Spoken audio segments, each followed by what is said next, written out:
Pemerintah Kota Makassar terus berupaya maksimal untuk mengatasi banjir atau genangan di pusat kota, khususnya pada saat musim penghujan, seperti saat ini salah satunya dengan memperbaiki saluran air atau drainase di sisi kiri dan kanan jalan. Kepala Bidang PSDA Dinas PU Kota Makassar mengatakan, proyek perbaikan drainase akan segera berjalan hingga saat ini berdasarkan survei Dinas PU Kota Makassar yang perlu dilakukan revitalisasi atau perbaikan secara menyeluruh, yakni untuk sisi kanan jalan baik dari arah kota menuju perbatasan Kabupaten Maros maupun dari kota menuju perbatasan Kabupaten Goa. Berdasarkan perencanaan di Banggar DPRD Kota Makassar, khusus untuk perbaikan drainase dianggarkan sebesar 43 miliar rupiah melalui tender pihak ketiga.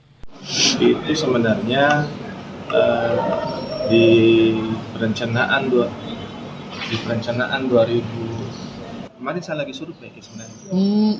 Anggota survei itu sisi kanan kalau dari arah kota. Ya. Kanan. Itu yang sedang kita upayakan. Mudah-mudahan tahun depan bisa kita lihat anunya apa namanya. Karena KUHPKS ini kan sudah selesai. Iya. Mungkin 2023 baru kita inisiasi. Karena di situ butuh saluran sekunder, terutama sisi kanan penganggaran. Iya.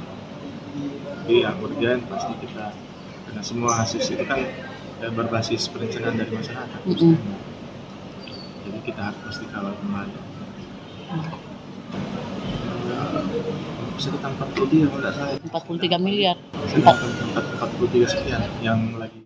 Nur Hidayat juga menambahkan, saat ini proses tender telah berjalan dan pemenang tender akan diumumkan secepatnya, dengan harapan pengerjaan drainase dapat dilakukan dengan cepat, terlebih saat ini sudah memasuki musim penghujan. Ira, Fajar TV dan Fajar Radio melaporkan.